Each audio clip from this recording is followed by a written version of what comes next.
Graças e paz, um bom dia, mais um dia precioso que o Senhor nos concede, pela graça e misericórdia da pessoa dele mesmo.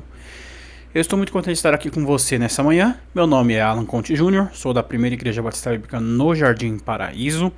E eu estou aqui hoje para compartilhar com você a respeito de um assunto muito interessante.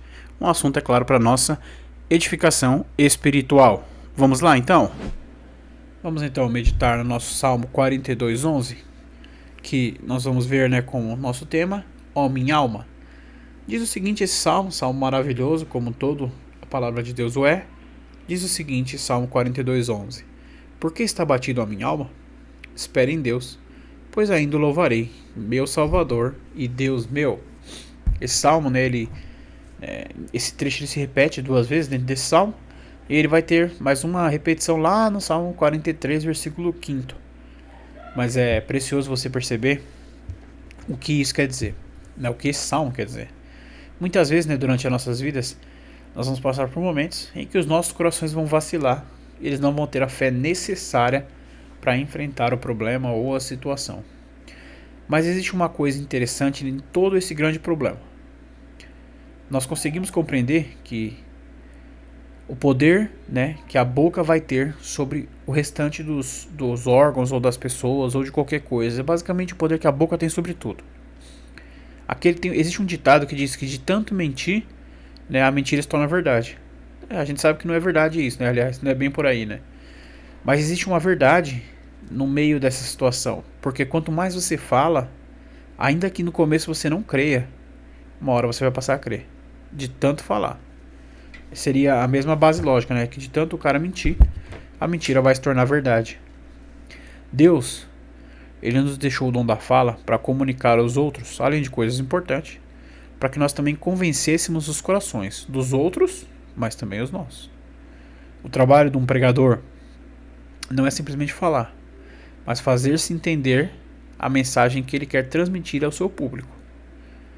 Quando Deus entregou o nosso Senhor Jesus Cristo para salvar nossos pecados, ele garantiu que todo o ato salvífico de redenção da humanidade fosse entendível ao homem, porque não adiantaria nada ele fazer a salvação e ninguém conseguia entender isso. Como a gente ia crer então?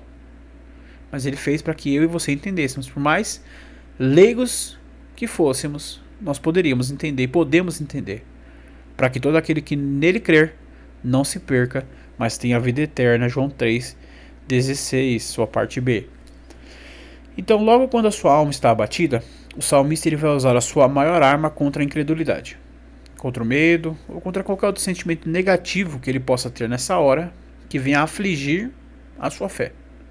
Ele proclama, crendo, mesmo que ele não tivesse, né, crendo de verdade ou não, ele fala que esperar em Deus é o fim dos problemas. Interessante, né? Esperar em Deus no meio da aflição, né? A única coisa que a gente quer no meio da aflição é esperar, né? A gente sempre quer agir. Porque ele sabe, e é interessante isso o restante do versículo, que ele ainda louvará ao seu Salvador e ao seu Deus, sendo os dois o mesmo, né? Ele entendia que mesmo que seu coração vacilasse, os seus lábios, né, a sua boca, tinha o poder de lutar contra isso. Igual eu e você temos. Então eu convido você a viver dessa forma, que nos momentos mais sombrios nós tenhamos essa proatividade de exclamar com a boca o seguinte: por que está batido a minha alma?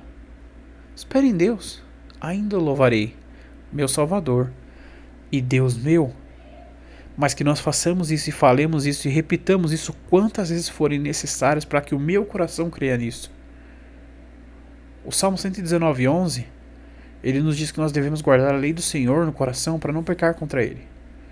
Incredulidade é pecado. Então, quando nós nos resguardamos desse problema, lembrando sempre que esperar no Senhor é o mais longe que nós podemos ir nas nossas batalhas, nós deixamos de ser presos pelos grilhões do medo e da preocupação, e Deus nos enche com a sua paz que vai exceder todo o entendimento. É maravilhoso compreender isso. É maravilhoso você entender que Deus, na sua santa soberania, realiza de tal maneira a obra que a gente tem centenas de maneiras de lutar contra os problemas. E às vezes dentro de nós mesmos tem um problema com a incredulidade ou qualquer outra coisa. E a boca, que muitas vezes é tratada como algo ruim, né? A língua, né? Por assim dizer, principalmente lá em Tiago, e realmente, se não usada sabiamente, ela é a nossa maior arma contra a incredulidade, seja dos outros, seja nossa. Porque a fé vem pelo ouvir e o ouvir a palavra de Deus.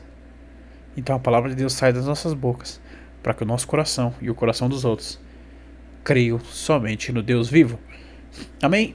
Vamos orar nesse momento, encerrando esse momento de meditação. Oremos então. Deus Santo, Deus Eterno, Deus Todo-Poderoso, eu te louvo por mais este momento. Agradeço por tudo que tens feito, ainda que eu não seja merecedor de nada que o Senhor faz. Eu agradeço por tudo que o Senhor tem feito. Peço, Deus, que o Senhor faça a sua vontade. Peço que seja feito somente o teu querer. E que possamos, ó Deus querido, fazer somente a tua vontade todos os dias, Pai querido. Que nossos corações sempre se lembrem que, ainda que sejamos abatidos, não devemos ter medo, porque nós vamos esperar em Ti e louvar ainda o Deus de nossa salvação e nosso Salvador e nosso Deus.